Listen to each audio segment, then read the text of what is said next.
Committee. I applaud him for his great leadership. We got some responders in wheelchairs. Can we move forward?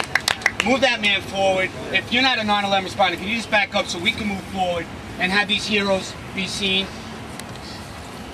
Arnold, please come forward. You're 9/11. Johnny Mack, please. Tom McGee, please.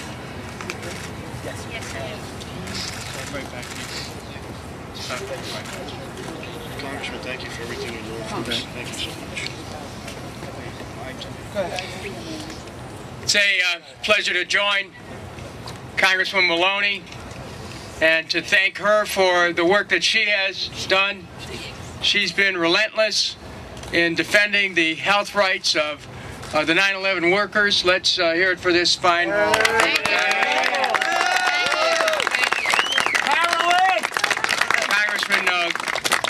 Congressman Bishop's support, Congressman Nadler. We've had the New York delegation has come behind the leadership of Congresswoman Maloney.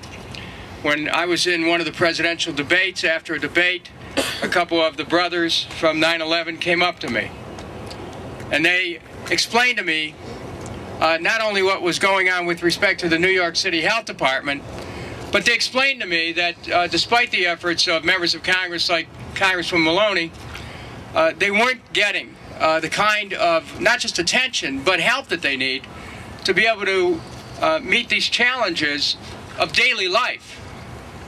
Because any of us who were not there on 9/11, we're not workers, can leave this spot right here and we can go around and about the rest of our work.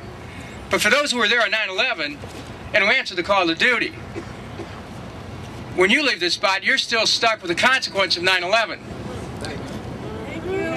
It's very interesting how we have an administration that does not hesitate to use 9/11, spend even trillions of dollars on war in the name of 9/11, and then when it comes to spending millions to protect the health of those who served at 9/11, we have yet to hear a positive response from them.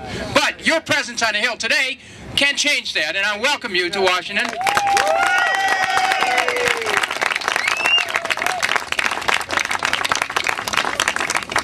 Over 50,000 people were called to duty on that day to serve. And they came from every walk of life. But in particular, our first responders put their lives on the line, as they know when they take that job at any time that they could do. But in this case, it was extraordinary. Because unlike other occasions, they were told by the EPA that it was safe to work. They were told that despite the immediate symptoms of respiratory distress that were beginning to appear everywhere, they had nothing to worry about. But the exposures were powerful, they were complex. There was asbestos, dioxins, jet fuel smoke, caustic, cement dust, lead, insulation, pesticides, thousands of unidentified compounds that formed under the intense heat and the pressure of the collapsed towers. Mental health was also deeply affected, especially among those with no prior disaster training. By now, the health effects have been shown in many scientific studies. The problems ranging from post-traumatic stress syndrome and enduring respiratory damage to measurable effect to the health of newborns in the communities near Ground Zero. Still, there's a lot of unanswered questions about the longer-term effects of the exposures.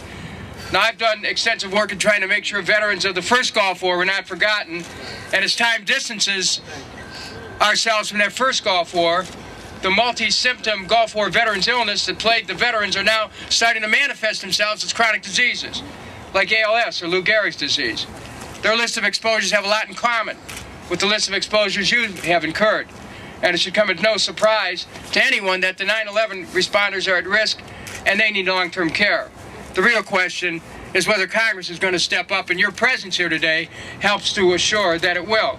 Congress has had at least 13 hearings on 9/11 workers alone, and almost half of these, I'm proud to say, are with committees that I've been associated with.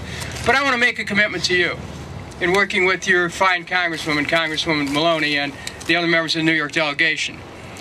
As chairman of the Domestic Policy Subcommittee, which has a very broad jurisdiction, covers every area except Homeland Security and Department of Defense, we're going to start asking questions of the New York City Health Department about their evaluations, how they came to the conclusions. We're going to start getting documents. I want you to know this. We're going to start asking questions and getting documents, because we cannot let the city of New York escape its responsibility for these emergency workers. They're not going to do it.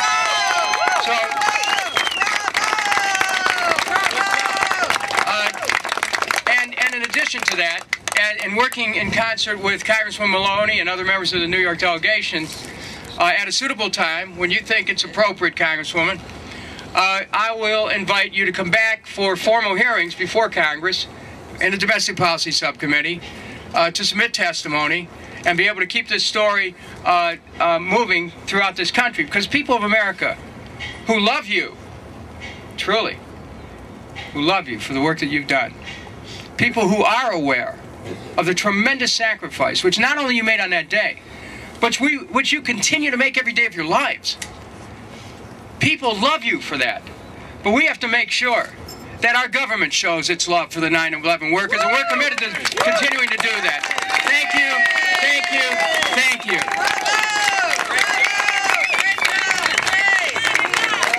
25 million is not enough. 25 million is not enough. 25 million is not enough. Ladies and gentlemen, let's have another round of applause for Congressman Maloney and Congressman Kucinich, please.